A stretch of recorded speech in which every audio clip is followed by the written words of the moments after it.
Hello students, welcome back to this channel. मैं हूं संदीप गुप्ता और आज इलेक्ट्रोस्टैटिक्स में हम एक नया टॉपिक स्टार्ट करेंगे। टॉपिक नहीं, आप ये समझो कि इलेक्ट्रोस्टैटिक्स का एक दूसरा पार्ट स्टार्ट हो रहा है। ठीक है, आज हम इलेक्ट्रोस्टैटिक्स में इलेक्ट्रिक पोटेंशियल एनर्जी के बारे में पढ़ेंगे। ठीक है, तो स्टूडेंट्स अभी तक हमने इलेक्ट्रिक चार्जेस एंड फील्ड्स के बारे में पढ़ा। दैट मीन्स अभी तक जो आपने इलेक्ट्रिसिटी पढ़ा है, इलेक्ट्रिसिटी के बारे में जो भी आपने पढ़ा है, इसमें हमने कूलम्ब्स फोर्स और इलेक्ट्रिक फील्ड, ठीक है, मतलब कहने का मतलब है कि अभी तक हमने इलेक्ट्रिसिटी को इन दो टूल्स की मदद से समझा है। ठीक है, कौन कौन सा? Force and field. ठीक है, फर्स्ट पार्ट में इस इलेक्ट्रिसिटी के फेनोमेना को हमने इन दोनों के हेल्प से समझा है। ठीक है, लेकिन इन दोनों का जब आप यूज करते हैं तो प्रॉब्लम क्या आती है कि ये दोनों टर्म जो है, ये दोनों टर्म क्या है? वेक्टर्स हैं। ठीक है, electric field, electric coulomb force, both are vector quantity. तो इससे इलेक्ट्रिसिटी को समझने में थोड़ा ज्यादा केयरफुल रहना पड़ता है। ठीक है, मैग्नीट्यूड, डायरेक्शन, है ना, इन दोनों चीजों का ध्यान रखना पड़ता है। तो अब मैंने क्यों बोला कि अब दूसरा पार्ट है, क्योंकि अब हम इलेक्ट्रिसिटी के फेनोमेना को थोड़ा आसान तरीके से समझेंगे, है ना, और हम समझेंगे इसको पोटेंशियल एनर्जी के टर्म में। पोटेंशियल एनर्जी, और आपको तो मालूम है कि ये जो एनर्जी है, पोटेंशियल एनर्जी, है ना, ये कैसा क्वांटिटी है? ये स्केलर क्वांटिटी है। ठीक है, और अगर ये स्केलर है तो हमें थोड़ा आराम मिल सकता है, हमें उतना ज्यादा केयरफुल रहने का जरूरत नहीं है, आसानी से हम इलेक्ट्रिसिटी के फेनोमेना के बारे में समझ सकते हैं क्योंकि ये स्केलर क्वांटिटी है। ठीक है, तो अब आपको ये जो चैप्टर है, जब हम अब इलेक्ट्रिसिटी के बारे में पढ़ेंगे, ये जो ब्रांच है, ये थोड़ा आपको आसान लगेगा। ठीक है, क्योंकि हम बहुत ही आराम से फॉर्मूला यूज करेंगे, पूरा का पूरा मैकेनिक्स जो है, ठीक है, मैकेनिक्स का कॉन्सेप्ट आप इसमें देखेंगे इस चैप्टर में। और आप चूंकि ये एनर्जी पे बेस्ड है, तो एनर्जी जो भी आपने क्लास 11 में पढ़ा है, ठीक है, जैसे एनर्जी क्या है, वर्क एनर्जी थ्योरम हो जाए, कंजर्वेशन ऑफ एनर्जी, है ना, ये सारा कॉन्सेप्ट जो है अब आप यहाँ पे अप्लाई करेंगे तो आप बहुत अच्छे से रिलेट कर सकते हैं और आपको ये थोड़ा आसान लगेगा। ठीक है, इसलिए ये मैंने बोला ये सेकेंड पार्ट है। Now we will study electricity with help of studying electric potential energy. ठीक है, थोड़ी सी और एक बेसिक बातें आपको याद दिला दूं। जब हम कहते हैं पोटेंशियल एनर्जी, है ना, चाहे कैसा भी पोटेंशियल एनर्जी हो, पोटेंशियल एनर्जी डिफाइन होता है किसी कंजर्वेटिव फील्ड के लिए, है ना। कंजर्वेटिव फील्ड कितने हैं? कंजर्वेटिव फील्ड का जब हम बात करते हैं तो आपको मालूम है 3 फोर्स फिजिक्स में जो हम पढ़ते हैं वो कंजर्वेटिव आते हैं। कौन कौन सा? Elastic force due to a spring F equal to -kx जो आप लिखते हैं, ग्रेविटेशनल फोर्स, है ना, और तीसरा इलेक्ट्रोस्टैटिक फोर्स। ये तीनों फोर्स, मतलब ये कूलम्ब फोर्स कैसा फोर्स है? कंजर्वेटिव फोर्स है। तो चूंकि ये कंजर्वेटिव फोर्स है, इसीलिए आप पोटेंशियल एनर्जी का कॉन्सेप्ट यहां पे यूज कर सकते हैं। ठीक है, और इसके हेल्प से आप इलेक्ट्रिसिटी को अच्छे से समझ सकते हैं। ठीक है, तो कंजर्वेटिव फील्ड है इलेक्ट्रिक फील्ड कैसा फील्ड है? कंजर्वेटिव, इसलिए हम इलेक्ट्रिक पोटेंशियल एनर्जी को यहाँ पे डिफाइन करके समझ सकते हैं। तीन ही फील्ड है, तीन ही फोर्स है फिजिक्स में, कंजर्वेटिव याद रखो। ठीक है, और अगर कुछ बेसिक आपको याद दिलाऊं, कंजर्वेटिव फील्ड में आप क्या फॉर्मूला यूज करते थे? आप यूज करते थे work done by conservative force, work done by conservative force equal to negative of change in potential energy. ठीक है, work done by conservative force equal to negative of change in potential energy. जब मैं यहाँ पे बोलता हूं change in potential energy, कहने का मतलब है potential energy final minus potential energy initial. ठीक है, potential energy final minus potential energy initial. ठीक है, this is equal to work done by conservative force, external force नहीं। कौन सा force? Work done by conservative force. अगर आप लिखते हैं work done by external force in a conservative field, तो ये माइनस नहीं रहेगा, तब क्या लिखेंगे? चेंज इन पोटेंशियल एनर्जी, मतलब U final minus U initial. ये सब आपको आता है, बट यहां चूंकि हम इसको यूज करेंगे तो मैंने आपको एक बार रिवाइज करा दिया। ठीक है, तो अब हम इलेक्ट्रिसिटी को समझेंगे by using the concept of electric potential energy, because we know that electric field is a conservative field. ठीक है, तो चलो सबसे पहले हम पोटेंशियल एनर्जी का डेरिवेशन को निकालते हैं, डिराइव करते हैं, है ना। और कैसे हम इसको यूज करेंगे two charge system, 3 charge system या मोर देन 3 चार्ज सिस्टम में इसको समझते हैं। ठीक है, तो चलो अब हम लोग इलेक्ट्रिक पोटेंशियल एनर्जी को डिराइव करते हैं और पूरा कॉन्सेप्ट जो है इसका समझेंगे कि अलग अलग कंडीशन में हम कैसे निकाल सकते हैं। ठीक है, तो स्टूडेंट्स आप इस चैनल को सब्सक्राइब जरूर कर लीजिए, और अगर आपको वीडियो से कॉन्सेप्ट थोड़ा क्लियर होता है तो वीडियो को लाइक और अपने फ्रेंड के साथ शेयर जरूर करना। ठीक है, तो मान लो कि आपके पास एक प्लस क्यू चार्ज दिया हुआ है। ठीक है, प्लस क्यू चार्ज है और इसका मैंने एक फील्ड लाइन लिया, है ना। फील्ड कैसा होगा? फील्ड होगा रेडियली आउटवर्ड। तो मान लो ये एक फील्ड लाइन पे आपने एक टेस्ट चार्ज लिया, जो जिस टेस्ट चार्ज को मैं लिखता हूं प्लस क्यू नॉट, है ना। इसको ए से हमें लेके जाना है, मान लो बी लेके जाना है। ठीक है, ध्यान से समझना, कहां लेके जाना है? बी। ए से बी लेके जाना है। ए जो है ये प्लस क्यू से मान लो आर ए डिस्टेंस पे है, और बी जो है वो आर बी डिस्टेंस पे है ना। मैं आपको समझा रहा हूं कि पोटेंशियल एनर्जी कैसे डेवलप होता है ना। जब भी किसी चार्ज का इंटरेक्शन होता है फील्ड के साथ, when a charge is interacting with a given field, then potential energy is developed, है ना।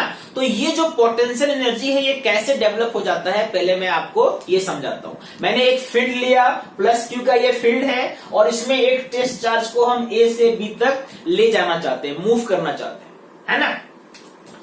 तो क्योंकि एनर्जी तो अपने आप आएगा नहीं, है ना। एनर्जी के लिए क्या चाहिए? वर्क डन कहीं होना चाहिए। वर्क डन ही एनर्जी में क्या होता है? स्टोर होता है, कन्वर्ट होता है।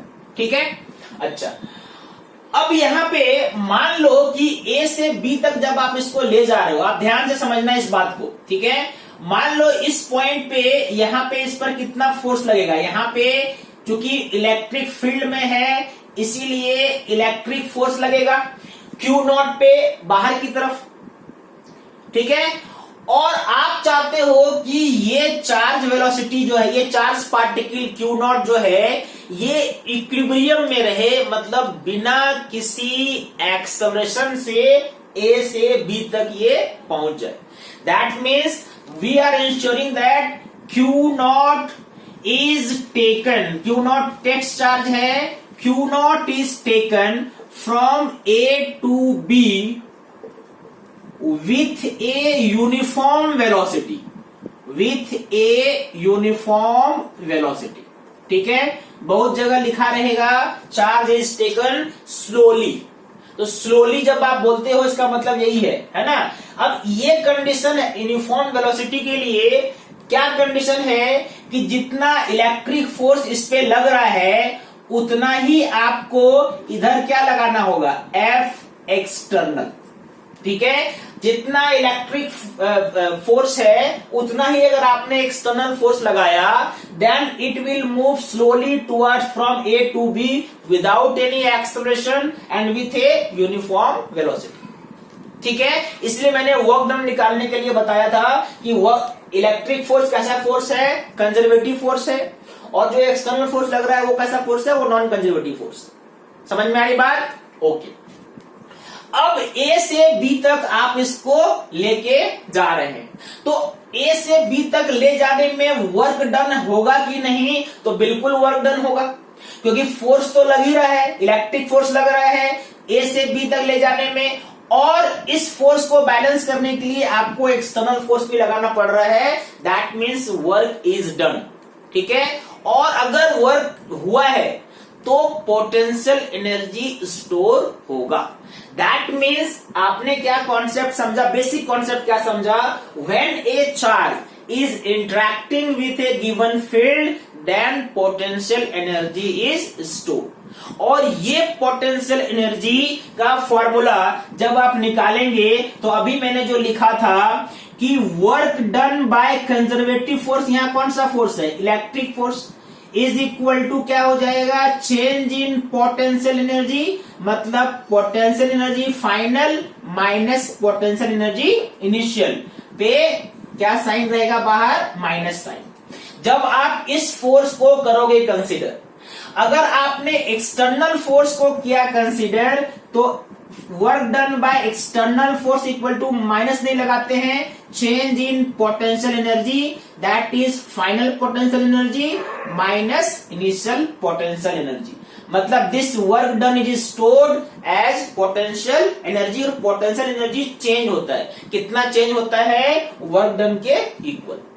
इसी कॉन्सेप्ट को यूज करके अभी हम क्या निकालने वाले हैं? पोटेंशियल एनर्जी का डेरिवेशन, है ना। तो मान लो अब कैसे इसको डिराइव करेंगे, ये देखो। मान लीजिए कि ये जो क्यू नॉट चार्ज है किसी पॉइंट पे आपको दिखा कि ये यहां पे है ना। मान लो ये क्यू नॉट चार्ज यहां पे है, और ये जो डिस्टेंस है यहां से ये डिस्टेंस मान लीजिए x है। अब आपको मालूम है वर्क डन जब आप निकालोगे, इलेक्ट्रिक फोर्स वेरिएबल फोर्स है, डिस्टेंस इंक्रीज होगा तो फोर्स क्या होगा? कम होगा। तो आपको वर्क डन निकालने के लिए कौन सा फॉर्मूला लगाना पड़ेगा? वर्क डन निकालने के लिए आपको लगाना पड़ेगा एफ डी एक्स। ठीक है। कहां से कहां तक आप ले जा रहे हो? x1 से x2 तक करेंगे इंटीग्रेट, ऐसे ही वर्क डन निकलेगा ना। तो यहां पे मान लो किसी पॉइंट, किसी टाइम में, किसी इंस्टेंट पे क्यू नॉट इस पॉइंट पे है, तो इस पॉइंट पे कितना फोर्स उस पर लग रहा है मुझे बताओ। मैंने इस पॉइंट को यहां नाम सी दिया, ध्यान से देखो। ठीक है। Force on test charge, force on test charge at C, क्या लिखोगे आप? एफ इक्वल, मैं एफ इलेक्ट्रिक बोलता हूं, मैं एफ इलेक्ट्रिक कितना फोर्स लग रहा है, और उतना ही एफ एक्सटर्नल भी है, बस दोनों का डायरेक्शन अपोजिट है। कितना हो जाएगा ये? दिस विल बी के into Q not divided by x square, यही ना। के क्या है आपको मालूम है? 1/4πε0। ओके। अगर मान लो यहां से आपने इसको थोड़ा डिस्प्लेस किया, कितना डिस्प्लेस किया? तो ये डिस्प्लेसमेंट हम कितना ले रहे हैं? ये डिस्प्लेसमेंट मान लो dx है। तो मुझे बताओ वर्क डन, है ना। ये बहुत कंफ्यूजन होता है साइन में, इसलिए ध्यान से स्टेप को देखो। Work done by electric force, मैंने कौन सा फोर्स लिया? Work done by electric force through small displacement dx, through small displacement dx कितना होगा बताओ? ये स्मॉल डिस्प्लेसमेंट आपने लिया है तो इसको dw लिखते हैं। dw कितना हो जाएगा? कितना फोर्स है electrical? k q naught into q by x square dx। ठीक है, सॉरी इंटीग्रेशन नहीं, अभी तो हम स्मॉल वर्क डन निकाल रहे हैं। के Q naught into Q x square dx, और जिधर डिस्प्लेसमेंट कर रहे हो इलेक्ट्रिक फोर्स भी उधर ही लग रहा है, तो 0 डिग्री एंगल है, और cos 0 क्या होता है? 1 होता है, मतलब यही वैल्यू आया। अगर आपने निकाला होता work done by external force, तो एक्सटर्नल फोर्स लेफ्ट की तरफ लग रहा है और आप ले जा रहे हो राइट की तरफ, तो एंगल क्या होता cos 180, यहाँ पे साइन क्या होता माइनस। लेकिन मैंने कौन सा फोर्स से निकाला है work done by electric force, इसलिए क्या है ये प्लस है। अब अगर आपको यहाँ पे निकालना हो टोटल वर्क डन, अगर मुझे यहां फाइंड करना हो टोटल वर्क डन कहां से कहां तक, ए से बी तक, है ना, टोटल वर्क डन फ्रॉम कहां से ले गए हैं, ए से बी, ठीक है। ये कितना हो जाएगा, ये अगर आप निकालोगे work done in moving from A to B, तो इसको क्या करना पड़ेगा, इंटीग्रेट करना पड़ेगा, k Q naught q by x square d x, और कहां से कहां तक, ए पॉइंट का डिस्टेंस इससे आर ए है और बी पॉइंट का डिस्टेंस आर बी है। दैट मीन्स इंटीग्रेशन का लिमिट होगा आर ए से आर बी, ठीक है, समझ में आई बात, ओके। अब ये इंटीग्रेशन आपको मालूम है कैसे करना है, क्या इसमें के क्यू नॉट क्यू क्या है, कांस्टेंट है, बाहर रहेगा, इंटीग्रेशन किसका होगा 1 by x square d x, और कहां से कहां तक होगा, आर ए से R B. 1 by x square मतलब क्या हो गया, एक्स के power -2, that means k Q naught q x to the power -2 + 1 by -2 + 1, और ये कहां से कहां तक, आर ए से आर बी तक, ठीक है।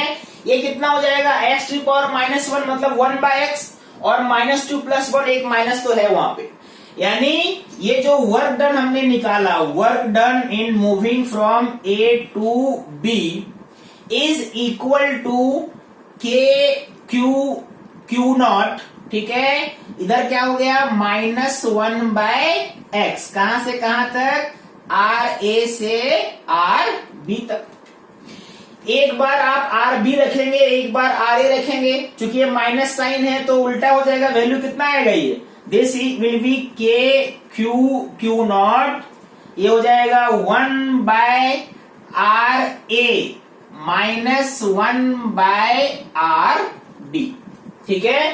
This is work done by electric force in taking the test charge from A to B।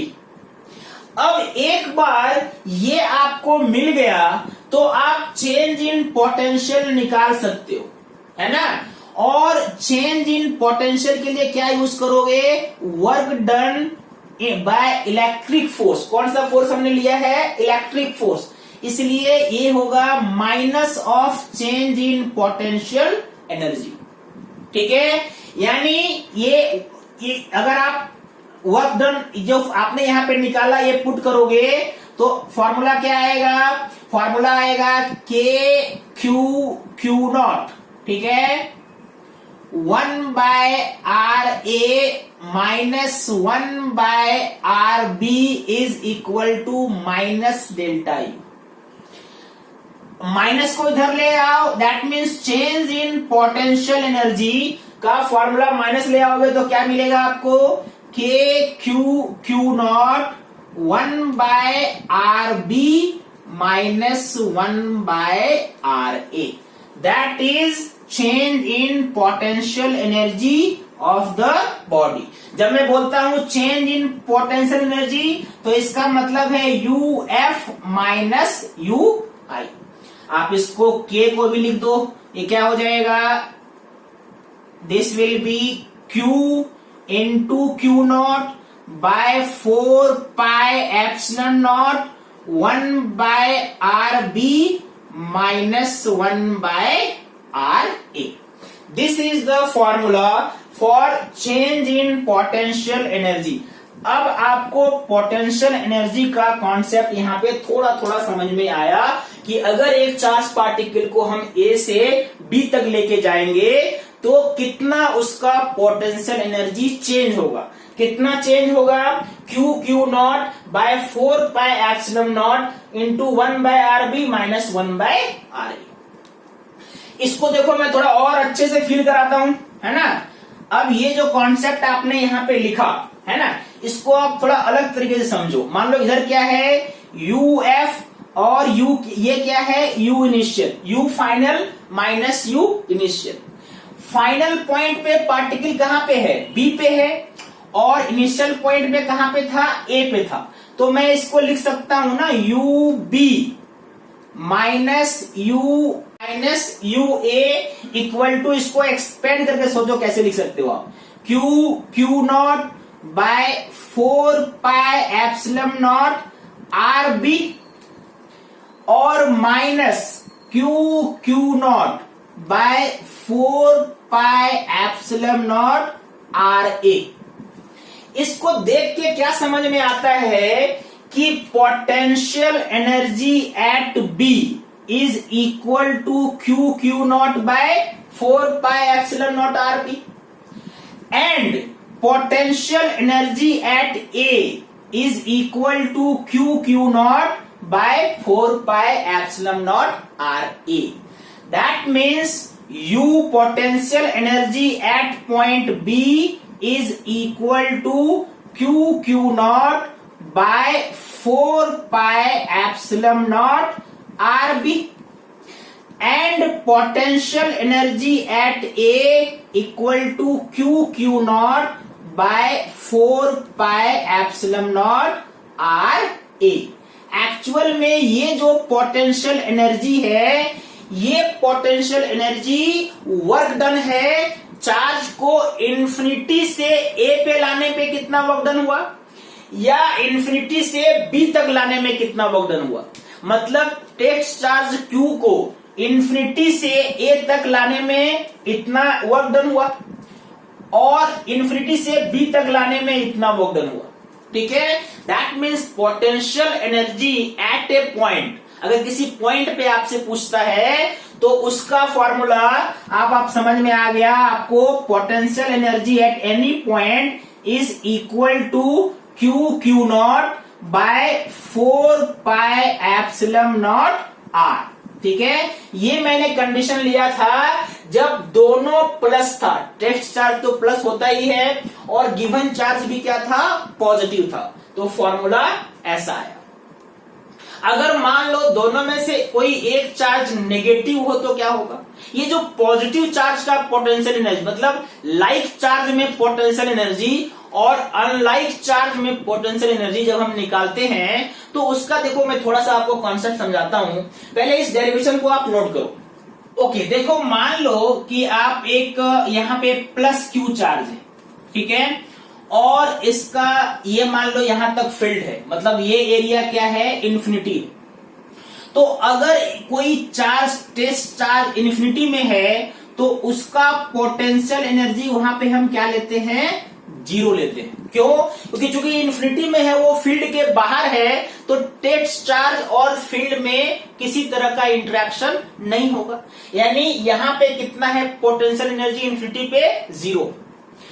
अब अगर आप इसको किसी पॉइंट पे लाना चाहते हो, मान लो आप इसको यहां पे लाना चाहते हो, ये पी पॉइंट पे, ठीक है, तो चूंकि ये पॉजिटिव है तो और ये भी क्या है, पॉजिटिव है, यानी इस कंडीशन में ये अपने आप आएगा नहीं। आएगा क्या, इसका टेंडेंसी इधर जाने का है, यानी यहां पे एक्सटर्नल फोर्स आपको करना पड़ेगा, और वो एक्सटर्नल फोर्स इलेक्ट्रिक फील्ड के अगेंस्ट कर रहे हो आप। दैट मीन्स फील्ड अपने आप इसको लेके नहीं आएगा, इस पॉइंट पे आपको धक्का लगाना पड़ेगा।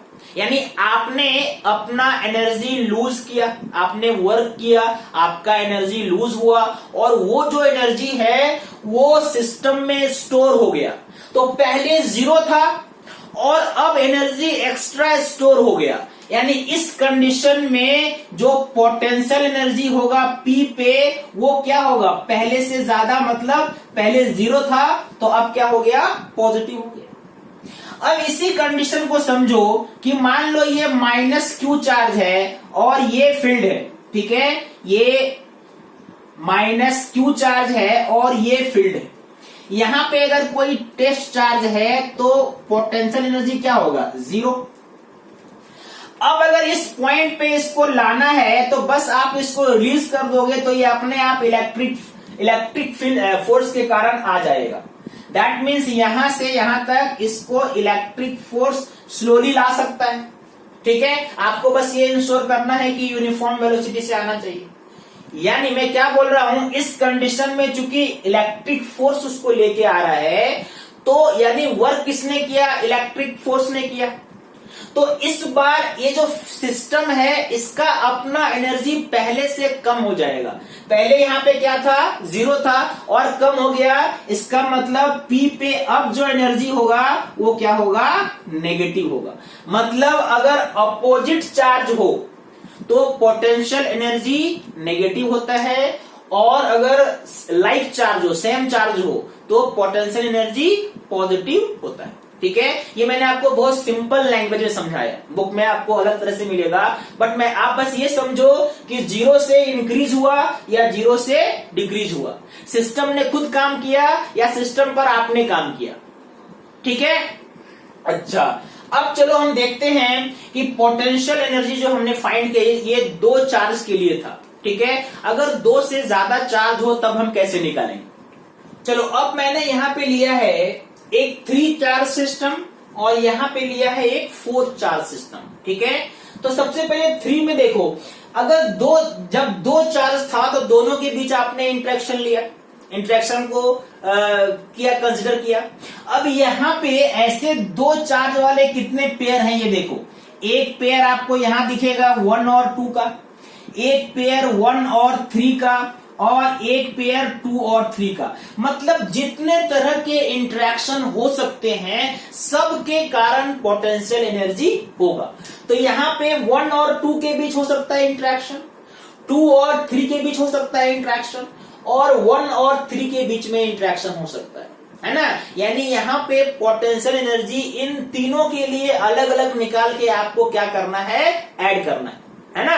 और मैंने सारे चार्जेस को लिया है पॉजिटिव, तो हर कंडीशन में क्या आएगा, ये पॉजिटिव आएगा। तो कॉन्सेप्ट क्या है, जितने इंटरेक्शन हो सकते हैं सबके लिए पोटेंशियल एनर्जी आपको लिखना है। इन अदर वर्ड्स जितने पेयर बन सकते हैं, यहाँ पे 1 2 2 3 1 3 3 पेयर हो सकता है, तो जितने पेयर होंगे उतना ही इंटरेक्शन होता है। तो 3 पेयर अगर आपको मिला तो 3 पोटेंशियल एनर्जी होगा, और उसको ऐड करोगे तो पूरे सिस्टम का पोटेंशियल एनर्जी मिल जाएगा। यानी आपको यहाँ पे पहले 1 और 2 का पोटेंशियल एनर्जी निकालना पड़ेगा, U12, और ये कितना हो जाएगा, this will be K Q1 Q2 by R12, potential energy due to interaction between 1 and 3, और ये क्या हो जाएगा, K Q1 Q3 upon R13, potential energy due to interaction between 2 and 3, that means U23 is equal to K Q2 Q3 by R23. That means the total potential energy of the system is summation of these 3. K अगर आपने common ले लिया तो क्या मिला आपको, Q1 Q2 by R12 plus Q1 Q3 by R13 plus Q2 Q3 by R23. That is the potential energy due to a 3 charges system. वैसे ही अगर मान लो 3 की बजाय 4 है, तो यहां पे इंटरेक्शन हो सकता है 1 और 2 के बीच, 2 और 3 के बीच, 3 और 4, 1 और 4, और 2 और 4 के बीच भी होगा, और 1 और 3 के बीच भी होगा। यानी इस बार कितने पेयर बन रहे हैं, 1 2 3 4 5 और 6। यानी यहाँ पे पोटेंशियल एनर्जी अगर पूरा निकालना है आपको, तो ये 6 इंटरेक्शन के कारण जो है पोटेंशियल एनर्जी सबको निकाल के ऐड करना पड़ेगा। यानी आप क्या लिखोगे, पहले तो आपने निकाला मान लो U12, potential energy U12 plus potential energy 2-3 plus potential energy 3-4 plus potential energy due to 1-4, plus ये 2 भी है यहाँ पे देखो, potential energy 2-4 plus potential energy in the pair 1 3। ठीक है, 1 2 3 4 5 6 इसको ऐड करोगे तो पूरे सिस्टम का पोटेंशियल एनर्जी मिल जाएगी। यानी ये पूरा जो कॉन्सेप्ट है ग्रेविटेशनल में आपने पढ़ा है वैसा ही है ये। ठीक है, तो ये कितना हो जाएगा, के आप कॉमन ले लो, 1 2 के लिए क्या हो गया, Q1 Q2 बाय R12, 2 3 के लिए क्या हो गया, Q2 Q3 बाय R23, 3 4 के लिए क्या हो गया, Q3 Q4 बाय R34, 2 4 के लिए Q2 Q4 बाय R24 और लास्ट है 1 3 Q1 Q3 by R13। This is potential energy of the system. Pair कितना बनेगा, तो ये हमेशा याद रखो, अगर n चार्ज है, कितने चार्ज हैं, n चार्जेज हैं, तो नंबर ऑफ पेयर्स कितने होने चाहिए चेक करने के लिए, n into n minus 1 by 2। यहाँ पे 3 चार्ज था तो 3 इंटू 2 मतलब बाय 2 3 आएगा, यहाँ पे 4 है तो 4 इंटू 3 12 बाय 2 6 आएगा, देखो 6 आया। ठीक है, तो ऐसे आप n नंबर ऑफ चार्जेस के लिए पोटेंशियल एनर्जी निकाल सकते हो। समझ में आ रही बात। अगर मान लो मुझे कुछ ठीक है, अब देखो इसमें हम क्या करते हैं, कुछ न्यूमेरिकल सॉल्व करते हैं, 2 चार्ज सिस्टम पे, 3 चार्ज सिस्टम पे, है ना। और न्यूमेरिकल सॉल्व करोगे तो ये कॉन्सेप्ट जो मैंने भी आपको बताया ये अच्छे से आपके माइंड में सेट हो जाएगा। तो ये न्यूमेरिकल को ध्यान से देखो, ठीक है, वीडियो को एंड तक देखना बहुत जरूरी है, तभी आपका ये पूरा कंप्लीट कॉन्सेप्ट क्लियर होगा। ठीक है, तो सबसे पहले लेते हैं न्यूमेरिकल 2 चार्ज सिस्टम पे, है ना। ऐसे क्वेश्चन आपको बहुत मिलेंगे। There are 2 charges equal and opposite in nature, एक प्लस क्यू है और एक माइनस क्यू है। प्लस क्यू वाले का मास m है मान लो, माइनस क्यू वाले का मास 2m है, और इन दोनों के बीच में पहले सेपरेशन 2r था। क्वेश्चन है find speed of charges, find speed of charges when separation becomes r। जब सेपरेशन 2r से r हो जाता है तो उस कंडीशन में कितना स्पीड होगा दोनों का बताओ। मतलब प्लस क्यू अट्रैक्ट होके मान लो इधर आ गया, यहां आ गया, और माइनस क्यू यहां पे आ गया। प्लस क्यू का ये फाइनल पोजीशन है, माइनस क्यू का ये फाइनल पोजीशन है, और बीच का डिस्टेंस क्या है, r। उस समय इसका स्पीड v1 कितना है या इसका स्पीड v2 कितना है, ये आपको निकालना है। ठीक है, ऐसे क्वेश्चन में पोटेंशियल एनर्जी का ही कॉन्सेप्ट लगाते हैं, है ना। तो सबसे पहले आपको मालूम है कि इलेक्ट्रिक फोर्स जितना Q माइनस क्यू पे लगाएगा उतना ही माइनस क्यू पे लगाएगा। Forces are equal and opposite in nature, तो लीनियर मोमेंटम क्या होगा, कंजर्व रहेगा। यानी इनिशियल में तो स्टार्टिंग में दोनों रेस्ट में थे, तो फाइनल मोमेंटम भी क्या होगा, 0 होगा। यानी इसका मोमेंटम कितना है इधर, इसका मोमेंटम है इधर mv1, और इसका वापस इधर कितना है 2mv2। ये क्या होना चाहिए, 0। That means v1 equal to 2v2। तो यहाँ पे v2 के जगह में आप क्या लिख सकते हो, v1 बाय 2। ठीक है, या v1 के जगह में 2v2 भी पुट कर सकते हो, एक निकल जाएगा दूसरा मिल जाएगा आपको। ये कैसे मिलाया मैंने, चूंकि एक्शन रिएक्शन पेयर बन रहा है तो लीनियर मोमेंटम हमेशा क्या रहेगा, कंजर्व रहेगा। पहले भी 0 था, फाइनल भी क्या होगा, 0 होगा। अच्छा, अब एनर्जी कंजर्वेशन लगाते हैं। स्टार्टिंग में जब ये दोनों रेस्ट में थे तो सिर्फ पोटेंशियल एनर्जी था। ठीक है, जब इस पॉइंट पे पोटेंशियल भी है और काइनेटिक भी है, पोटेंशियल भी है और काइनेटिक भी है। समझ में आ रहा है आपको। और अगर पोटेंशियल एनर्जी में जितना चेंज होता है ना, मैकेनिकल एनर्जी के कंजर्वेशन से आपको मालूम है कि change in potential plus change in kinetic should be always equal to 0। यानी पोटेंशियल एनर्जी में जितना चेंज होगा उसका नेगेटिव, मतलब अगर इसमें इंक्रीज हो रहा है तो उसमें क्या होता है, डिक्रीज होता है। ठीक है, जब मैं बोलता हूं डेल्टा यू बोलने का मतलब क्या होता है, U final minus U initial equal to negative of, इसका मतलब क्या हो गया, इसका मतलब हो गया kinetic energy final minus kinetic energy initial.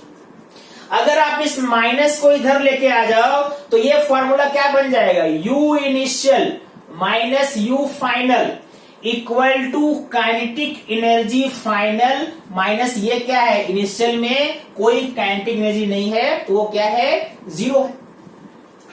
अब देखो u इनिशियल कितना है मुझे बताओ, अब आपको ये समझ में आ जाएगा। देखो ये प्लस चार्ज है, ये माइनस चार्ज है, तो कितना पोटेंशियल एनर्जी होगा, माइनस के क्यू स्क्वायर बाय कितना डिस्टेंस था, 2r। माइनस साइन क्यों लिया, अभी मैंने आपको समझाया, अपोजिट चार्ज है तो पोटेंशियल एनर्जी क्या होता है, नेगेटिव होता है। माइनस यू फाइनल लोगे तो ये भी क्या हो जाएगा, माइनस के क्यू स्क्वायर बाय इस बार कितना डिस्टेंस है, r डिस्टेंस है। काइनेटिक एनर्जी दोनों के लेना पड़ेगा, पहले वाले का मास m है, स्पीड v1 लिया मैंने, दूसरे वाले का मास कितना है, 2m है और स्पीड v2 लिया है ना, v2 लिया है। माइनस माइनस ये क्या हो गया, प्लस हो गया। दैट मीन्स आपको इक्वेशन क्या आया, के क्यू स्क्वायर बाय r अगर कॉमन ले लो तो 1 माइनस 1/2 और इधर आपको क्या मिलेगा, इधर अगर आपने m कॉमन ले लिया तो आपको क्या होगा, v1 स्क्वायर, ठीक है, v1 square by 2 plus v2 square, v2 कितना है, v1/2 उसका स्क्वायर मतलब v1 स्क्वायर बाय 4। करेक्ट है, ये कितना हो गया, दिस इज के क्यू स्क्वायर बाय 2r और इधर ऐड करोगे तो क्या आएगा, m v1 स्क्वायर 1/2 प्लस 1/4 मतलब कितना, 3/4 ना, 1/2 प्लस 1/4, हाँ 3/4। यानी अब देखो यहाँ पे आप ये 2 चाहो तो कैंसिल कर दो, इधर 2 ऊपर आ जा, मतलब आंसर कितना आएगा, v1 square equal to 2k Q square by 3m, नीचे ले आओ 3mr। के आपको मालूम है ना क्या है, के है 1/4 पाई epsilon not. This is the answer. ये v1 आ गया और v1 आ गया तो v2 इसी का 2 टाइम्स है ना, v2 आप उसमें पुट करके v2 भी फाइंड कर सकते हैं। ठीक है, तो 2 चार्ज सिस्टम में मैंने क्वेश्चन सॉल्व किया। अब चलो सॉल्व करते हैं 3 चार्ज सिस्टम के कुछ क्वेश्चंस। अब देखो यहाँ पे 3 चार्ज सिस्टम पे क्वेश्चन सॉल्व करते हैं। There are 3 equal charges placed at the corner of an equilateral triangle which sides is r। अब इसमें क्वेश्चन क्या है, पहला तो सिंपल क्वेश्चन है, find potential energy of the system. Potential energy चूंकि तीनों पेयर चार्ज भी सेम है और डिस्टेंस भी सेम है तो एक पेयर का निकाल के हम 3 से मल्टीप्लाई कर सकते हैं। मतलब पहला आंसर तो u इक्वल टू 3 इंटू एक का निकालोगे तो क्या हो गया, k Q square bye r। मतलब आंसर क्या हो गया, 3k Q square bye r। आप इसको ऐसे भी लिख सकते हो 3q square by 4 pi epsilon not r। k का मतलब वही, पहला आंसर तो सिंपल था। दूसरा है calculate work done to decrease the side of triangle to r/2। जब calculate work done to decrease मतलब आप कितना काम करोगे, work done by external force पूछ रहा है। तो मैंने अभी आपको बताया सेकंड क्वेश्चन में, देखो work done by external force का क्या होता है formula, u initial minus u final. ये होता है ना, नहीं क्या होता है, u final minus u initial. जब हम निकालेंगे work done by electric force तब वो होगा u initial minus u final. लेकिन हम निकाल रहे हैं work done by external force, तो ये कितना हो जाएगा, u final minus u initial. तो सिंपल सा पहले फाइनल में कितना साइड हो गया, r/2। तो इस वाले फॉर्मूला में ये r/2 रख दो बस। That means this will B 3q square by 4 pi epsilon naught into ये क्या हो जाएगा r/2, करेक्ट है। फाइनल और इनिशियल तो आपने अभी यहां पे निकाला ही है, 3q² बाय 4πε0 इंटू r। जब ऊपर ले जाओगे तो यहाँ पे 6 हो जाएगा, 6 में 3 माइनस करोगे तो आंसर क्या आया, 3q² बाय 4πε0 r। ये सेकंड का आंसर है। थर्ड का आंसर फिर से देखो, स्पीड निकालने पे है, जो जिसका कॉन्सेप्ट मैंने आपको प्रीवियस प्रॉब्लम में बताया। वो क्या है कि if charges are release, find speed of each charge when the side of triangle becomes 2r। ठीक है, जाहिर है कि आप छोड़ोगे तो ये दूर जाएंगे, तो एक ऐसा टाइम आएगा जब ट्रायंगल का साइज क्या हो जाएगा, 2r। उस टाइम में तीनों चार्ज का स्पीड कितना है ये बताना है। क्योंकि आइडेंटिकल चार्ज है, आइडेंटिकल चार्ज मतलब चार्ज भी सेम है, मास भी सेम है, तो स्पीड भी तीनों का क्या होगा, सेम होगा। मान लो मैंने मास तीनों का m ले लिया, क्योंकि स्पीड के लिए आपको मास चाहिए, तो यहां पे क्या यूज करोगे, कंजर्वेशन ऑफ एनर्जी। तो कंजर्वेशन ऑफ एनर्जी के हिसाब से हम क्या लेंगे, लिखेंगे initial energy should be equal to final energy, या अभी जो मैंने आपको बताया change in potential energy plus change in kinetic energy should be 0। That means हम क्या लिखेंगे, change in potential equal to minus of change in kinetic. ये फॉर्मूला क्या हो जाता है, u initial minus u final, minus को मैं इधर लाके लिख रहा हूं, equal to change in kinetic मतलब k final minus k initial.